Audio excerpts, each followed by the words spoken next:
우리 계속해서 사도행전을 말씀을 받고 있습니다.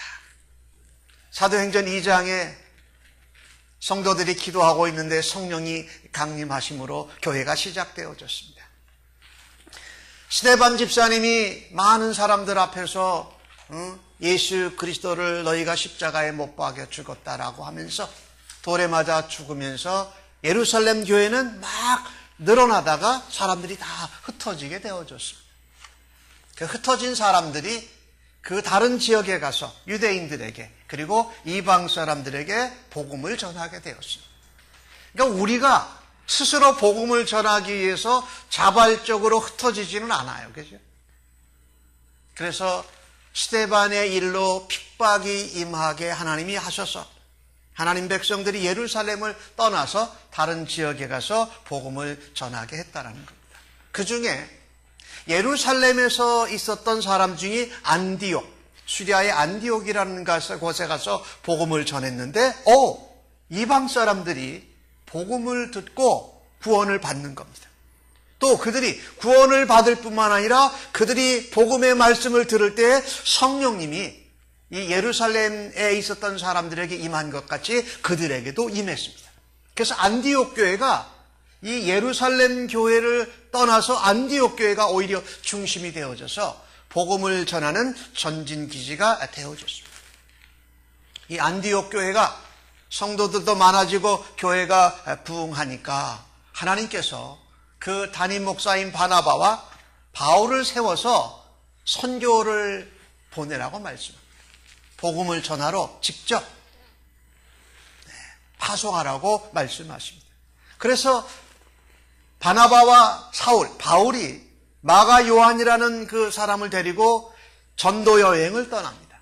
그래서 제일 먼저 구브로 섬에 갔다가 비시디아로 가고 그리고 루스드라 더베로 갔다가 다시 돌아오는 1차 선교여행을 잘 마치고 돌아옵니다. 회당에서 복음을 설교합니다. 많은 사람들이 믿습니다. 믿지 않던 다른 이방 사람들, 경건한 하나님을 아직 믿지는 않지만 하나님이 있다는 걸 아는 사람들은 바울과 바나바의 설교를 듣고 다음 안식일 날도 우리에게 와서 말씀을 전해 주십시오 합니다. 하나님 말씀을 듣고 믿기로 작정된 자는 모두 다 믿더라. 그러니까 가서 복음을 전하면 그곳에 하나님이 믿도록 준비해 둔 사람이 반드시 있어요. 또 우리가 주저주저하고 좀 쭈삣쭈삣하다가 가서 복음을 전하고 예수님을 소개하면 그거를 듣고 마음이 열어지는 사람이 있다라는 겁니다. 그래서 그것을 경험할 때 제자들은 그들이 마음에 기뻤고 성령에 충만했다라고 기록을 하고 있습니다. 뿐만 아니라 루스드라는 곳에는 갔더니 이 날 때부터 이 걷지 못하는 사람이 있었습니다. 그런데 그를 위해서 기도했더니 그가 나은 겁니다.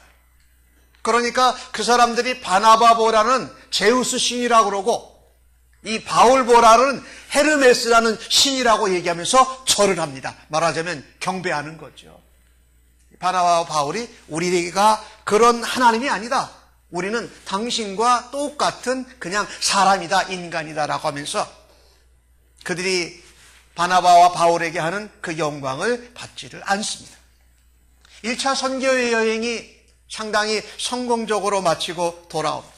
그런데 교회가 하나님의 복음을 잘 전하고 교회가 하나님의 마음과 뜻에 맞게 잘 자라갈 때에 우리는 반드시 조심해야 됩니다.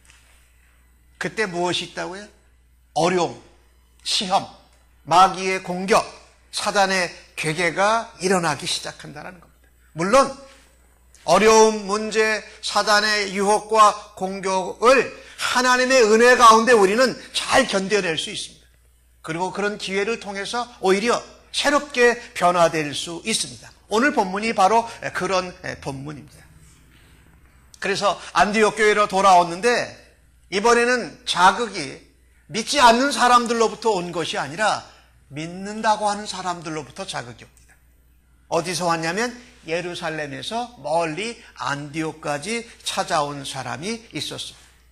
이 안디옥 교회는 이것이 그동안은 교회가 자라고 성장하는 가운데 고민해보지 않았는데, 이 예루살렘에서 온 어떤 사람들이 이상한 문제를 안디옥 교회에 던져 놓은 것입니다. 1절 말씀을 보니까 어떤 사람들이 유대로부터 내려와서 형제들을 가르치되, 이 가르치되 제가 이렇게 밑줄 그어놨어요. 너희가 모세의 법대로 할례를 받지 아니하면 능히 구원을 받지 못하리라 하니. 아니 무슨 얘기예요?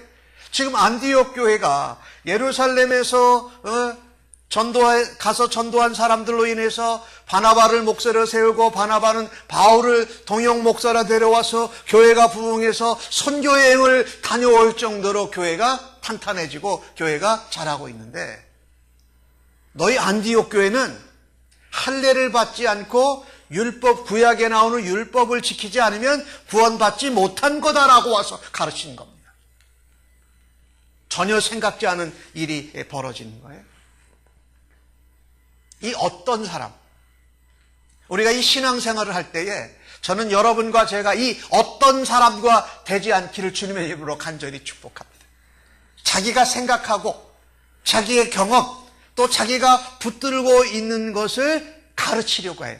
무엇보다도 먼저 예수님의 말씀과 복음보다도 먼저 내가 믿고 내가 생각하고 내가 경험한 것을 하나님의 말씀보다, 하나님의 역사보다, 예수님의 모범보다도 먼저 가르치려고 하는 이 못된 어떤 사람, 이런 사람들이 항상 있습니다.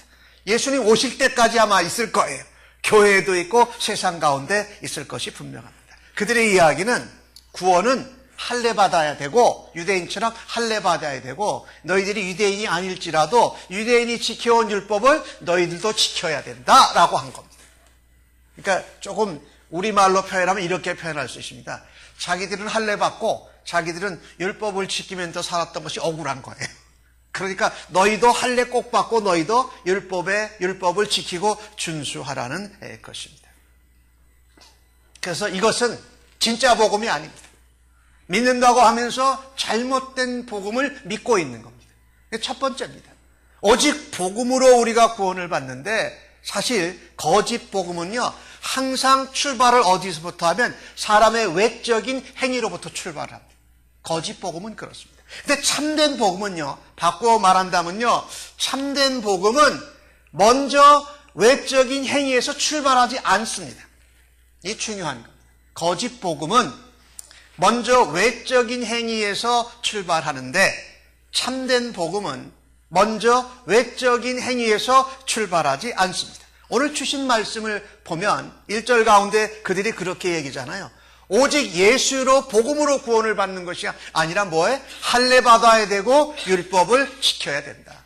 그걸 지키지 않으면 구원받지 못한다라고 말하는 겁니다. 이것은 복음을 믿는다고 하는데 복음 가운데 외적인 행위로부터 시작하는 거짓 복음. 5절에 보니까 이런 말씀이 있어요. 바리새파 사람 중에 어떤 믿는 사람들이, 여기도 뭐예요? 어떤 믿는 사람들이 일어나 말하되 이방인에게 할례를 행하고 모세의 율법을 지키라 명하는 것이 마땅하도다. 이거 예루살렘 교회에 있는 바리새파 사람 중에 말하는 거예요. 이 어떤 사람들은요, 외적으로 행하는 행동을 너무 하나님의 은혜보다 중요시 여기는 사람들이에요. 그래서 복음이나 예수님이나 하나님의 은혜보다 외적인 어떤 형식적인 할례, 그리고 율법을 지키는 이것에 더 먼저 초점을 둔다라는 것입니다. 그 중에 열심인 사람들이 바리새파 사람들이었습니다. 근데 바리새파 사람들은 다 나쁜 사람은 아니었습니다. 그들은 하나님 말씀대로 살고 싶은 열심히 있는 사람들이었습니다. 그리고 그것을 지키고 싶은 사람들이었습니다. 그런데 가다 보니까 하나님 말씀을 지키고 싶은 열심이 마음은 사라지고 뭐만 남았어요? 형식만 남은 겁니다. 그래서 그들이 하나님 말씀을 사랑하니까 머리에 띠도 써서 다니고, 자기들이 입은 이 옷자락 안에다 쓰기도 하고, 여기에다가 허리춤에다 뭐 이렇게 띠에다가 이런 조그만 박스에다가 성경 말씀을 넣어가지고 다닐 정도로 하나님 말씀을 사랑하는 사람들이었습니다. 근데 문제는 뭐였어요? 그 마음이 좋았는데 그것이 예수님으로 인한 것으로는 잊어버리고 뭐만 가지고 그들이 열심히 하는 그들의 행위에만 열심을 내었던 것이 큰 문제였습니다. 그래서 예수님은 이 땅에 와서 예수님께 꾸지람을 받은 사람들이 그렇게 많지 않아요. 근데 예수님을 만날 때마다 대개 꾸지람을 받았던 사람들이 바리새파 사람들. 자기가 그렇게 형식적으로 열심히 하면서 속마음은 없는 사람. 그래서 성경에 예수님이 그들을 뭐라고 표현했습니까? 침례 요한도 그런 표현인데 회칠할 무덤이라고 그랬어요. 겉은 번드르한데 속은 다 썩어서 텅 빈 모습을 말한 거지요. 그러니까 이 복음은요, 참된 복음은 외적인 형식이나 겉에 나타나는 행위로부터 먼저 출발하지 않고 거짓 복음은 거기서부터 출발합니다. 또 이런 비슷한 사람이 있었어요. 사두개인입니다. 이 사두개인이라는 사람은요, 하나님을 믿긴 믿는데요, 무엇을 믿지 않느냐면요, 그들은 영원히 다시 거듭나는 것을 믿지 않습니다. 부활을 믿지 않습니다. 그래서 하나님 믿어도 현실에서 사는 게 전부다 이렇게 생각을 합니다. 그래서 그들은요, 현실 정치에 직접 참여합니다. 그래서 대제사장 서기관의 역할을 가장 많이 했던 사람들이 사두개인들이에요. 그리고 그들은 정치하는 사람, 그 당시에 분봉왕 로마의 총독 지휘관들과 함께 결탁해서 그들이 현실 생활에서 그들이 이득을 얻기를 바랬던 사람들이 또한 이 대제사장 사두개인들입니다. 이 바리새인들도 그랬고 사두개인들도 그렇고 그들이 가지고 있는 생각이 뭐였냐면요, 그들은 택함 받은 민족이라는 겁니다. 선민의식을 가지고 있었어요. 그리고 혈통적으로 우리가 우월하다라는 율법주의를 주장을 한 것입니다. 근데 왜 이런 것들을 그 사람들이 주장했을까요? 왜 이런 것들을 주장했을까요? 할례, 율법, 혈통, 선민 이런 것들을 왜 주장했을까요? 그것이 하나님의 영광과 하나님의 은혜를 드러내고자 한다면 그것을 주장할 필요가 없지요. 그런데 그들이 내세우는 것이 있었습니다. 자기를 과시하고 싶은 것. 그리고 자기가 믿고 자기가 따르는 것이 맞다고 해서 누구를 얻으려고요? 자기의 동조자를 얻으려고 하는 겁니다. 그러니까 예루살렘에서부터 안디옥이라는 교회가 있는 곳까지 와서 어떻게 해요? 가르치려고 하는 겁니다. 자기가 믿고 자기가 경험한 것을 가르치는 거예요. 그런데 우리가 믿고 우리가 가르쳐야 될 것은 뭐예요? 하나님의 말씀이고 예수 그리스도를 전하고 가르쳐야 할 줄로 믿습니다. 내 경험과 내 생각과 내가 편한 것을 가르칠 때는 문제가 된다. 그래서 거짓 복음은 항상 외적인 행위로부터 출발하는데 참된 복음은 외적인 형식이나 행위에서 출발하지 않습니다. 그래서 할례와 율법 준수는 구원을 받는데 조건이 아니었다라는 것입니다. 여러분, 우리가 예수 믿고요, 신앙생활 하면서 여러분이나 저나 그럴 수도 있고 그럴 시간을 가졌을 것입니다. 내가 믿고 내가 좋아하면요, 자꾸 남을 바꾸려고 해요. 이게 문제예요. 남을 바꾸고 가르치는 것은 누가 하세요? 예수님께서 하시고 성령님이 하세요. 그런데 내가 예수님과 성령님 없이 내가 한 경험과 내가 좋아하고 내가 믿는 것을 자꾸 남에게 가르치려 하고 남을 바꾸려고 하면 이게 큰 문제예요. 이게 복음이 변질돼 버린 거예요. 복음은 무엇입니까? 내가 듣고 내가 성령님과 예수님과 하나님 말씀을 통해서 내가 변화돼서 누구를 가르치는 게 아니라 이렇게 누구를 사랑하고 섬기고 궁일이 여기는 겁니다. 이게 복음이에요, 사실은요. 근데 우리가 예수님을 믿는다고 하면서도 잘못하는 게 바로 이거예요. 많은 그리스도인들이 잘못하는 게 그거예요. 내가 믿고 변화되면 교만한 사람, 불쌍한 사람을 보면 어떻게 해요? 안 됐다, 예수님의 마음을 가지고 대하면서 그들이 변화될 수 있도록 내가 섬기고 사랑하고 도와주는 게 복음이에요. 근데 우리는 어떻게 해요? 자꾸 내가 한 것대로 가르치려고 그들을 내 편을 만들고 내 동조자를 만들려고 하면서 우리는 복음에서 멀어진다라는 것입니다.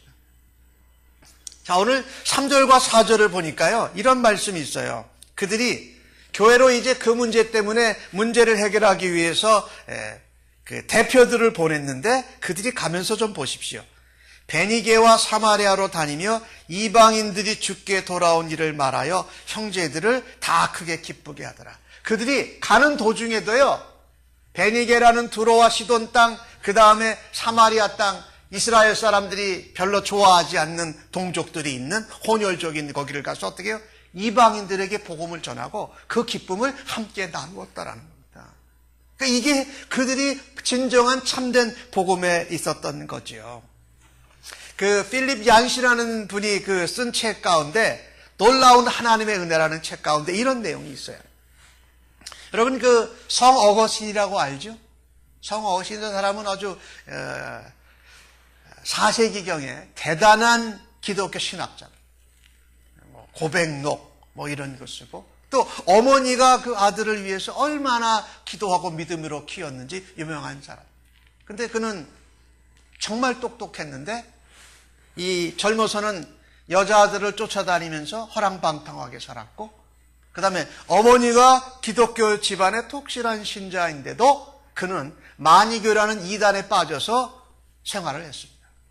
그러다가 여자와 잘못된 종교에 빠져 있다가 나중에 돌아와서 이 하나님의 은혜가 하나님의 말씀이 정말 엄청난 거구나 하면서 그와 같은 삶을 살아낸 사람입니다. 그리고 대단한 기독교 신학자예요.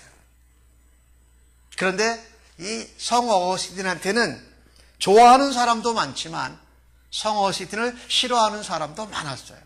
그런데 같은 시대에 이런 사람이 있었어요. 펠라기우스라는 사람이 있었어요.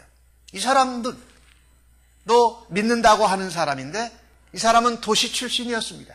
점잖았습니다. 말도 아주 잘했습니다. 그리고 만나는 사람들에게 호감을 샀습니다.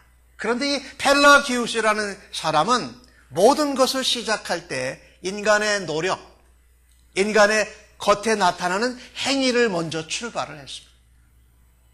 그래서 이 두 사람이 이 펠라기우스라는 사람과 성 어거스틴이라는 사람이 4세기경에 굉장히 이 중요한 역할을 했는데 이 성 어거스틴은요, 그가 방탕하고 잘못된 이단에 빠졌지만 다시금 하나님의 은혜로 돌아와서는 은혜로 시작해서 좋은 열매를 맺은 사람입니다. 근데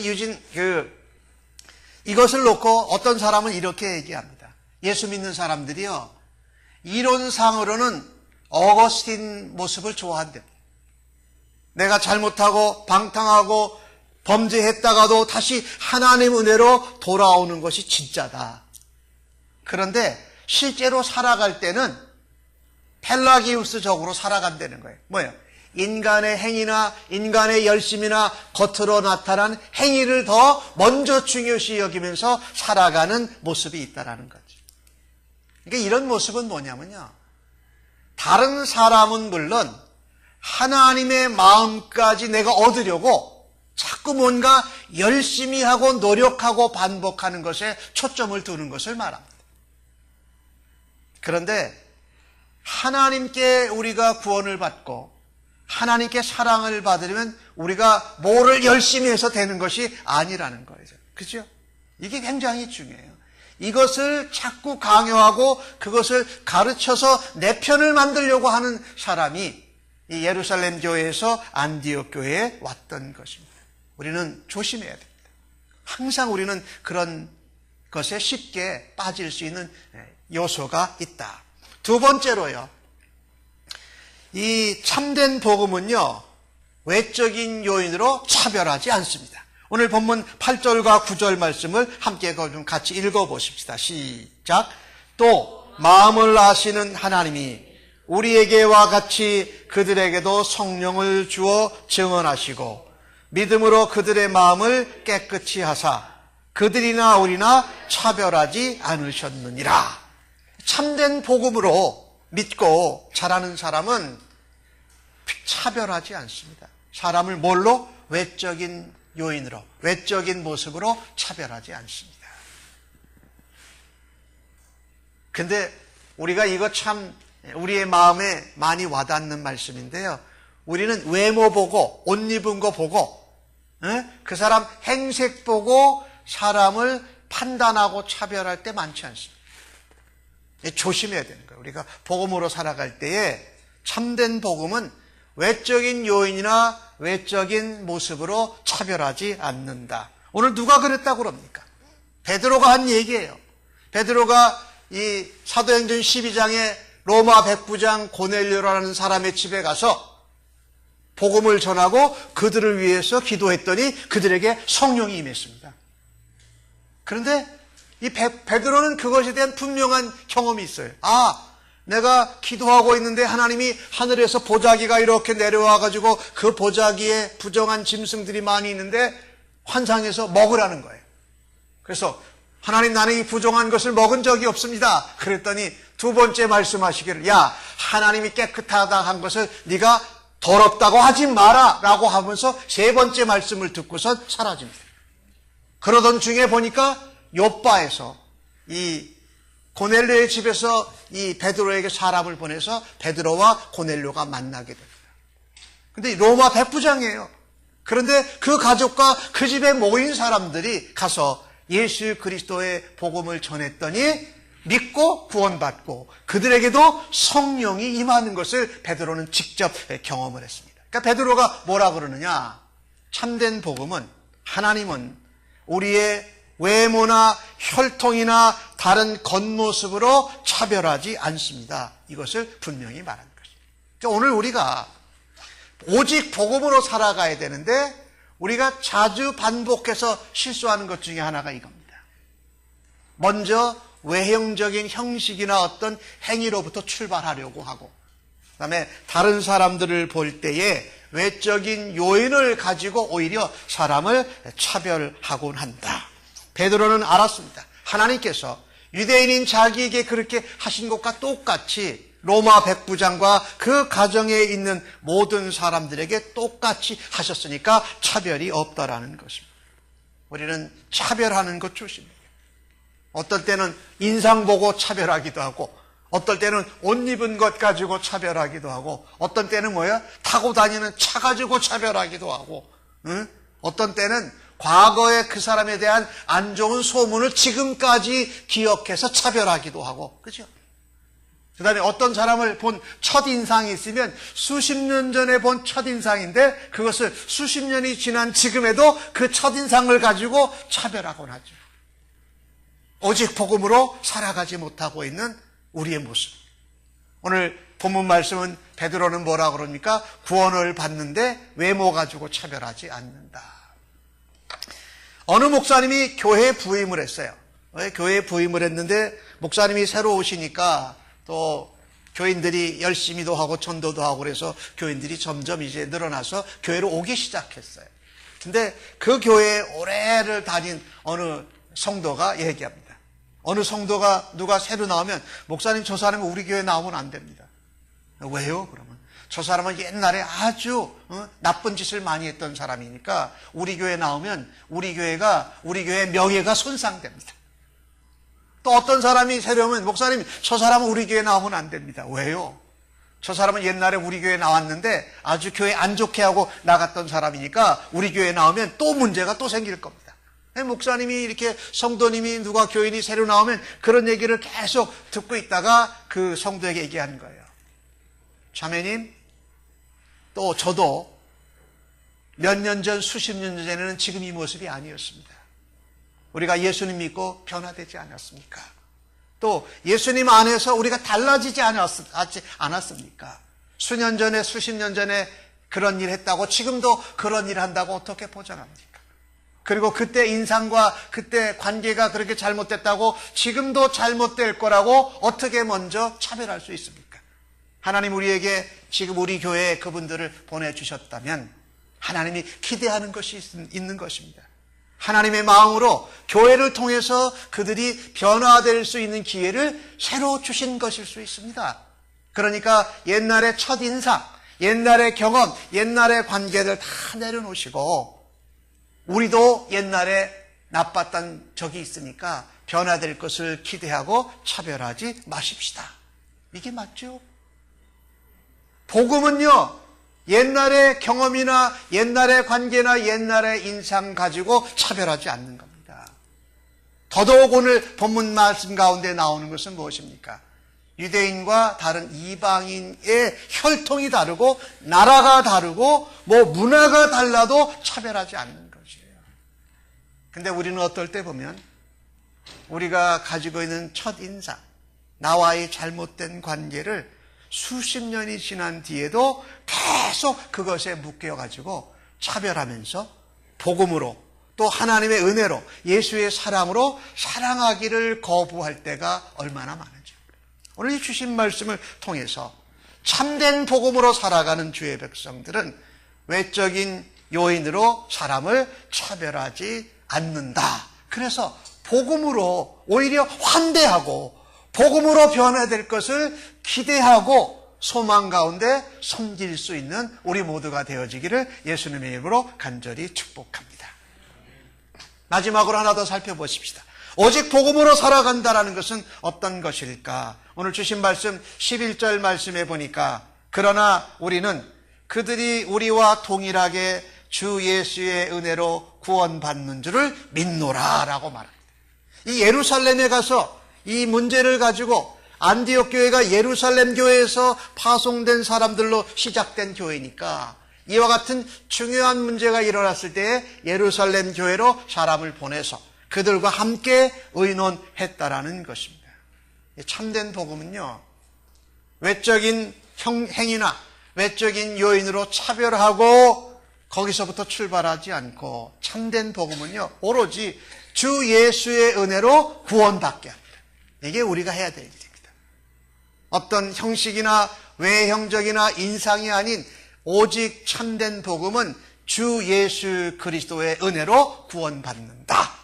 유대인도 헬라인도 이방인도 어떤 악한 사람도 어떤 착하게 산다고 하는 사람도 주 예수의 은혜로 구원을 받는다라는 것이죠. 우리가 이와 같이 이런 복음을 가지고 살아가야 합니다. 주 예수의 은혜로 동일하게 구원받는다. 주 예수의 은혜라는 건 뭡니까? 아까 앞에서 말씀드린 대로 내 힘과 열심으로, 내 노력으로, 내 행위로, 내 혈통으로, 내 어떤 열심으로 무엇을 하려고 하는 것이 아니고 하나님이 독생자 예수를 이 땅에 보내주셔서 우리의 모든 죄를 대신 지시고 십자가에 죽으셨다. 그래서 예수님이 내 모든 죄를 다 감당하셨다라는 겁니다. 그런데 예수님께서 그 사망 죽음 권세에 묶여있지 아니하고 다시 부활하셨다라는 겁니다. 그리고 그 예수님이 부활하셔서 오늘 우리와 함께 성령님으로 동행하시고 그분이 어떻게 해요? 다시 심판주로 우리에게 오신다. 그분이 심판하러 오실 때 우리는 영생에 들어가고 그 예수님을 믿지 못한 사람들은 영벌에 들어간다. 이것이 뭐예요? 이게 은혜예요. 내가 한 일이 아닌 예수 그리스도가 하신 일로 인해서 그것을 믿음으로 거저 받아들이면 그것을 은혜라고 말하는 거지요. 참 우리가 이 복음으로 살아가고 복음으로 다른 사람들을 섬긴다라는 것은 여기에 중요한 의미가 있습니다. 내가 한 것이 아니라 예수님이 하신 것을 믿는 거고 내가 할 것이 아니라 성령님이 인도하시는 것을 믿고 내 마음으로 내 뜻대로 하는 것이 아니라 하나님의 은혜를 따라서 하는 것, 그것이 바로 복음의 은혜라는 거예요. 주님의 은혜라는 거죠. 오늘 베드로는 10절에 그렇게 말씀합니다. 그런데 지금 너희가 어찌하여 하나님을 시험하여 우리 조상도 우리도 능히 매지 못하던 멍에를 제자들의 목에 두려느냐. 유대인과 히브리 사람들이 제대로 했습니까? 못했습니다. 그 할례도 율법 준수하는 것도 못했습니다. 그런데 마음엔 뭐라고 그래요? 우리는 못했지만 너희들은 해야 되라고 그들에게 강요하는 것이 뭐라고 그럽니까? 하나님을 시험하는 거다. 이게 굉장히 중요한 말씀인데요. 하나님이 하시지 않은 일을 내가 해야 된다고 하는 것은 하나님을 시험하고 하나님을 대적하는 일입니다. 예수님이 그렇게 대하지 않으셨는데 내가 예수님보다 낫다고 생각해서 예수님도 시키지 않은 일을 다른 사람에게 강요하고 부과하고 가르치려고 하는 것은 예수님을 무시하는 것입니다. 여러분, 한번 이런 질문을 해볼까요? 여러분, 우리가요, 예수님 믿고 은혜로 변화됩니까? 아니면 변화되고 나서 예수님을 믿습니까? 다시 한번요. 우리가 예수님을 믿고 은혜 받아서 변화됩니까? 아니면 내가 먼저 변화되고 나서 예수님을 믿습니까? 그렇죠. 먼저 믿죠. 먼저 믿고 변화되는 거예요. 이게 복음의 진리예요. 그러니까 아무리 어떤 종류의 악한 사람, 어떤 나쁜 평판이 있는 사람일지라 어떻게 해요? 주의 은혜로 믿으면 변화될 줄로 믿습니다. 이게 복음의 진리입니다. 근데 우리는 그렇게 내가 구원 받아놓고서도 다른 사람들이 구원받을 때 되면 어떻게 해요? 이것도 해야 돼, 저것도 해야 돼, 이것도 문제야, 저것도 문제야 라고 하면서 어떻게 해요? 자꾸 멍에를 씌우고 올무를 씌우고 가르치려고 한다는 게 오늘 이 말씀에서 나오는 중요한 문제인 거죠. 여러분, 예수님의 비유 가운데 탕자의 비유라는 비유가 있잖아요. 둘째 아들이 아버지 빨리 돌아가셔서 나 유산 주십시오. 그래 유산 받아가지고 가서 다 쓰잖아요. 허랑방탕하게 돼지 지엄열배도 먹을 것이 없었어요. 근데 그때 뭐예요? 아버지께로 돌아가면 문제가 해결된다고 생각한 거예요. 그죠? 내가 아버지의 집에는 그래도 갈 수가 있다. 그 뭐예요? 아버지의 은혜, 아버지의 사랑을 생각한 거예요. 그가 아버지께 가져간 유산을 다 모아가지고 아버지께 돌려드린 게 아니었어요. 그죠? 그냥 아버지께 갔더니 아버지가 자기를 그래도 맞아주심으로 인하여서 그가 변화되는 거죠. 저도 그런 비슷한 경험이 있는데요. 이 평생의 삶을 안 좋은 일만 많이 하다가 예수 믿은 분이 있었어요. 한국에서 이 조직폭력배 보스를 하던 사람이 미국으로 와서 이제 살고 있는데 어떻게 저 목회 가운데 저랑 연결돼서 만났어요. 근데 다른 사람들은 이분을 보면 아주 눈빛이 매서워요. 그리고 이 조그만 체구가 조그만데 뭐 그렇게 강력한 힘을 발휘하려고 그러는지 까만 옷, 그 다음에 구두 같은 것도 이렇게 그냥 신발이 우뚝 이렇게 나온 그런 퉁퉁한 구두 이런 걸 신고 와요. 근데 그분이 교회에 오면 사람들이 별로 안 좋아했어요. 근데 그분은요, 교회 올 때마다 목사님 제가 우리 성도님들한테 대접하고 싶은 게 있어요. 그리고 여름 되면 매주 수박을 사가지고 와요. 매주 수박을 사가지고 와요. 그 수박을 그냥 대접하고 싶은 거예요. 근데 예수님 믿고 뭐 대단한 일을 하고 세상을 떠나진 않았어요. 그런데 어느 날 뉴욕으로 이사 갔는데 심장마비로 세상을 떠났다. 근데 그분이 아주 한국의 대통령이나 유명한 사람들의 비자금을 미국으로 보내면 미국에서 돈을 세탁해주는 일을 하던 사람이었어요. 그 사람이. 네? 그런데 예수 믿고 나니까 변화되기 시작해가지고 뭐 대단한 변화는 아니었지만 성도님들을 대접하고 싶다고 여름 내내 수박을 사가지고 온 그런 정도가 있었어요. 그런 비슷한 사람이 한 사람 우리 김인중 목사님 교회에서 그런 일이 있었다고 그래요. 우연히 지나가다가 부목사님이 통화하는 소리를 담임 목사님이 들은 거예요. 담임 목사님이 듣는데 뭐라고 그러냐면 저는 그런데 신방 못 갑니다. 어느 목소리를 이제 부목사님 목소리를 담임 목사님이 들은 거예요. 전화가 끝났어요. 전화가 끝났는데 부목사님을 불러서 아니 목사님 왜 그런데 신방을 안 간다고 그렇게 소리내서 그 전화를 받습니까? 그랬더니 목사님 새로 등록한 교인인데요. 글쎄 말이에요. 룸사랑을 개업한다고 와서 개업 예배를 드려달라고 그러네요. 그래서 제가 못 간다고 그랬습니다. 그랬는데 그 부목사님 말에 담임 목사님이 부목사님을 꾸지람한 거예요. 아니 왜 못 갑니까? 교인으로 등록해서 룸사랑 개업한다고 그러는데 그 사람도 구원받아야 될 사람 아닙니까? 룸사랑 한다고 교회를 구원받지 못해서야 되겠습니까? 다시 전화하세요. 그러고서 전화해서 담임 목사님이 직접 신방 가신답니다. 그래가지고 룸사롱 개업 예배하는데 담임 목사님이 신방을 간 거예요. 그래놓고서 목사님이 하긴 잘한 것 같은데 그 다음부터 이제 마음이 불안불안한 거예요. 이 담임 목사가 룸사롱 개업에 개업 예배를 갔다고 그러면 우리 교인들 중에 그거 이상하게 보는 사람은 없을까? 그리고 실제로 룸사롱 개업하는 거기에 가서 이렇게 들어가면서 차를 파킹하면서 주위를 둘레둘레 본 거예요. 왜 목사가 대낮에 룸사롱 들어가는 것 같으니까 이제 불안한 거예요. 룸사롱 그 개업하는 데로 들어갔어요. 그랬더니 또 그 룸사롱에서 일하는 그 자매들 한 10대 명이 오늘 그 주인의 VIP가 온다고 막 깍듯하게 인사를 하고 막 환대를 하는 거예요. 목사님이 룸사롱에서 일하는 그 분들의 환대를 받고 들어가죠. 좀 어찌됐지만 그냥 들어간 거지요. 웃고 어색하게 들어간 거예요. 그리고 룸사롱 그 주인인 새로 등록한 교인을 붙잡고 기도했어요. 이렇게 룸사롱을 하게 된 내 이유가 있겠지요. 그리고 또 예수님을 소개를 했어요. 예수님의 은혜로 우리가 구원받을 수 있습니다. 과거의 경력이나 과거의 삶이 어떤지라도 우리는 주의 은혜로 구원받을 수 있습니다. 라고 기도해 줬는데 그 기도를 받고선 이 성도가 막 그 과거의 아픔들을 목사님께 토하기 시작한 거예요. 그리고 예수님을 믿게 되었어요.